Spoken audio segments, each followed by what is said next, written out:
أفحسبتم أنما خلقناكم عبثا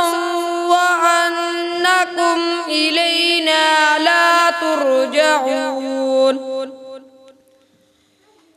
فتعالى الله الملك الحق لا إله إلا هو رب العرش الكريم ومن يدع مع الله إلها آخر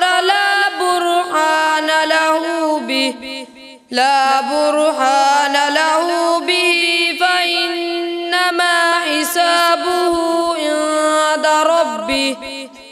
إنه لا يفلح الكافرون وقل رب اغفر وارحم وأنت خير الراحمين صدق الله العظيم.